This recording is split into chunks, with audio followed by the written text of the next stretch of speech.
Bueno, ya son varias las cuentas, entre ellas las del diario Tal Cual, que están informando que al parecer Simonovic, el comisario Simonovic, se lo llevaron a un centro hospitalario y no se sabe cuál es el centro hospitalario, no lo sabe ni siquiera la esposa, hablando precisamente de tratos crueles. Continuamos conversando con Nizar El Faqih, él está al frente, es parte del equipo de Derechos Humanos de la Universidad Católica Andrés Bello. Siempre es bueno, al paso del tiempo, ya cuando no están las cifras de caliente, sino en frío, analizar lo que sucedió en el país entre febrero y marzo, que no fue fácil, no fue sencillo, y hubo muchas familias afectadas. Nos decías que incluso se han hecho gestiones internacionales, Nizar. Sí, bueno, digamos, del Centro de Derechos Humanos de la Universidad Católica nosotros ya hemos producido tres informes en los cuales en cada uno de ellos se aborda de manera detallada casos concretos de violaciones de derechos humanos, y las distintas organizaciones de derechos humanos que hacen vida en Venezuela, afortunadamente, también han hecho un trabajo muy importante de cara a mostrar lo que está ocurriendo con datos concretos. Por ejemplo, el caso, un dato, por ejemplo, muy importante que no habíamos podido recoger porque los acontecimientos realmente desbordaron el trabajo de todas las ONG, fue el tema de las agresiones, los ataques que hubo contra las zonas residenciales, contra los edificios, contra las casas. Bueno, zonas residenciales en donde las personas hacen vida y de pronto en el marco de una manifestación que se está dando cerca, bueno, la Guardia Nacional violaba esos recintos domiciliarios, allanando ilegalmente los apartamentos, las casas, o lanzando bombas lacrimógenas en su interior, o disparando, o disparando. Balcones, ¿no? Eso, por ejemplo, se pudo registrar gracias al trabajo de una organización llamada Civilis y Derechos Humanos, que registró entre el mes de febrero y el mes de mayo 204 ataques a civiles en áreas residenciales. 204 ataques que solamente se recogieron en el estado Bolívar, Zulia, Táchira y Lara. O sea que evidentemente la cifra es mucho mayor, pero el alcance que tuvo esta investigación fue en estos 4 estados. Y esos 204 ataques, 73% fueron realizados por fuerzas del Estado, pero la cifra, lo más alarmante es lo siguiente: 16% fue realizado por civiles armados y 10.37% fue realizado por civiles armados conjuntamente con funcionarios de órganos de seguridad del Estado, ¿no?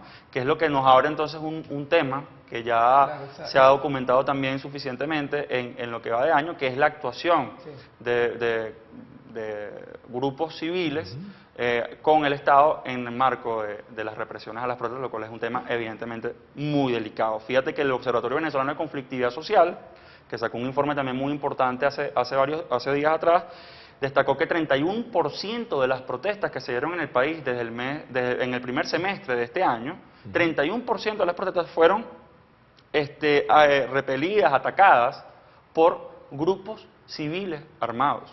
Y ustedes cuando... O sea, es ceder la soberanía y la seguridad, ¿no? O actuar conjuntamente, que es tan perverso como lo otro. Claro. Pero cuando la Fiscalía, se llevan estos datos a la Fiscalía no se pronuncia, o sea, en relación a son grupos armados, paramilitares, o sea, no hay dentro del informe de la Fiscalía ningún dato sobre eso. Bueno, fíjate, una de las cosas que uno debe destacar siempre en esta labor que hacemos de elevar las voces, primero de documentar y luego de elevar las voces para decir lo que está ocurriendo, una de las cosas que uno siempre busca es poner en marcha los organismos de seguridad del Estado, los organismos encargados de investigar y de sancionar para que estos casos, digamos, sean investigados y que las personas que hayan incurrido en estas violaciones a la ley sean declaradas culpables. Lo que realmente a uno le preocupa mucho es no encontrar las reacciones oportunas de parte de los organismos del Estado, es encontrar más bien cómo desde el Estado en algunas ocasiones incluso se respalda abiertamente la actuación de funcionarios de la Guardia Nacional, por ejemplo, el darles una condecoración cuando,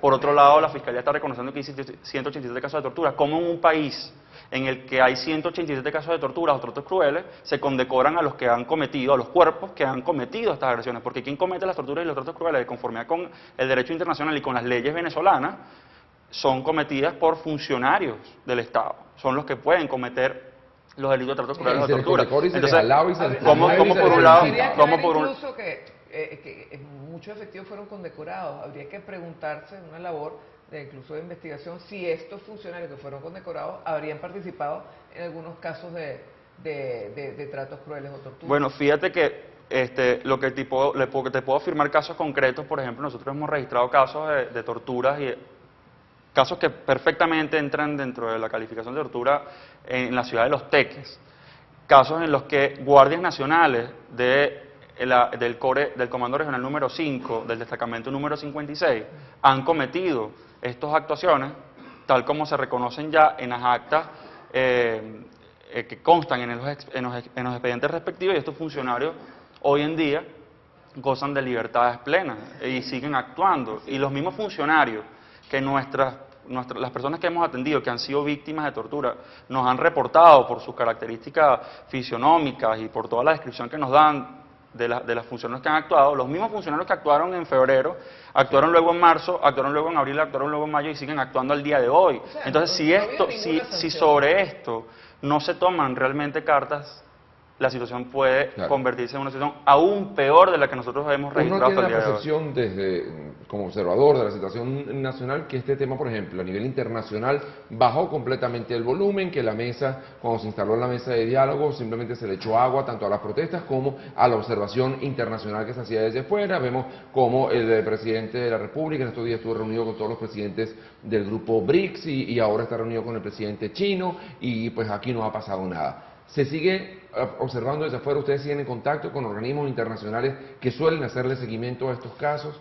Sí, Unai, fíjate que hay, digamos, todo un manejo tal vez mediático en un momento determinado por la efervescencia de una situación social que efectivamente vivió Venezuela en estos primeros 6 meses, así lo reconocen los organismos también, ONGs como Observatorio Nacional de Conflictividad Social, que reconocen que en el primer semestre hubo 6.369 protestas en Venezuela, lo cual marca un hito y los hizo comparar esta situación con la situación del Caracazo en el año 1989, ¿no? Para que tengamos una idea de la magnitud que ha tenido todas estas protestas que se han realizado en este primer semestre en Venezuela. Y bueno, producto de eso, hubo sí muchos pronunciamientos de organizaciones. Recordemos que la UNASUR estuvo aquí, recordemos que varias personas, incluido yo, estuvimos reunidos con los cancilleres de la UNASUR explicándoles la situación de derechos humanos por la preocupación que ellos tuvieron en su momento.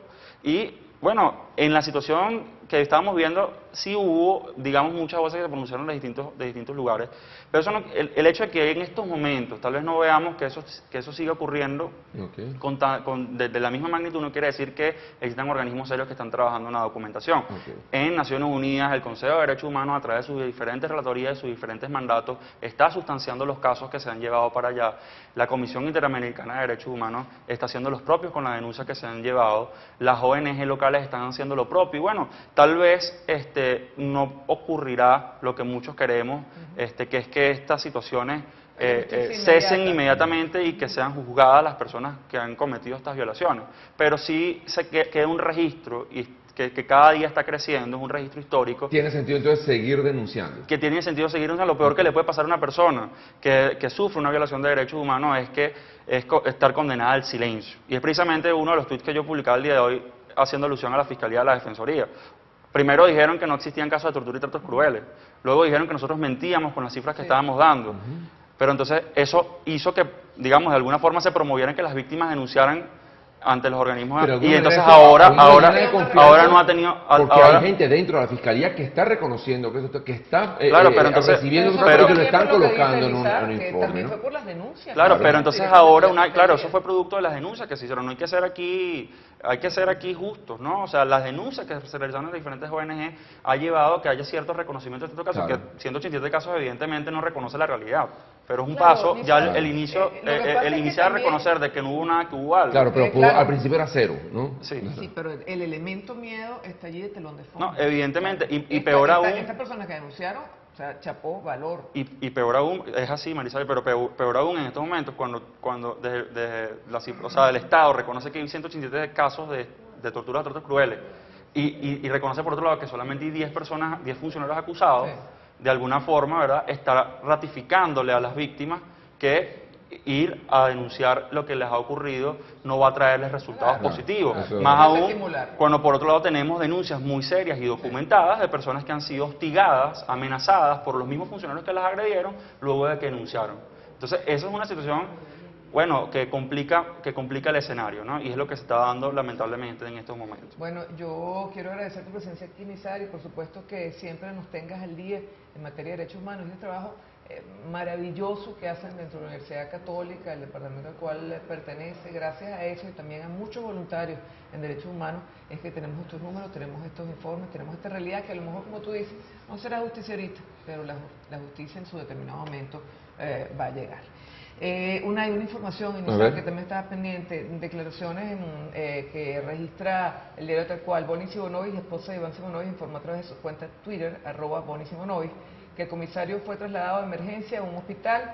Señaló que desconocía a qué centro asistencial lo habían llevado, solo que le habían informado que de la cárcel de Ramo Verde lo habían llevado a un hospital la madrugada de este lunes. Por su parte, el comisario Simonovic criticó a los juristas de Venezuela y los tildó de cómplices necesarios en las violaciones de derechos humanos. A través de Twitter señaló que todas sus decisiones están siendo documentadas. Tarde o temprano deberán responder ante la justicia que me han negado. Perdón, y antes de despedir, ¿es una violación a los derechos humanos que la esposa y abogado de Iván Simonovic no conozca, que puedan hacer un traslado sin informarle siquiera que por el estado de salud se lo llevan a un centro hospitalario? No, evidentemente es una flagrante violación de derechos humanos en contra de la persona de Iván Simonovic, quien además, bueno, una violación que se suma a las violaciones que ya han sido debidamente documentadas, ¿no?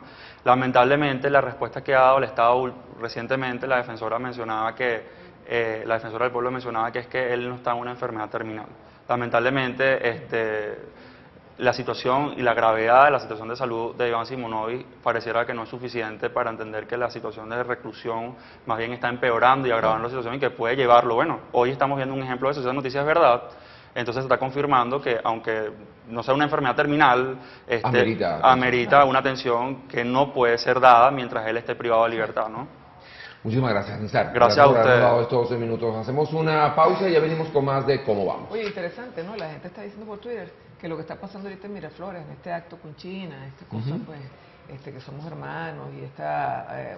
Convenios con el convenio imperio. integral, es un acto de posesión de China hacia Venezuela. Ay, ay, ay. Bueno, Ya lo venimos. ustedes. Chao.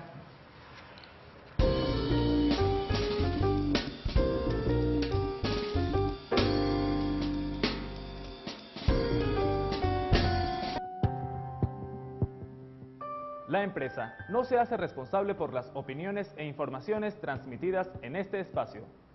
Las declaraciones y conceptos emitidos en las entrevistas y programas son de la exclusiva responsabilidad de sus productores, conductores e invitados.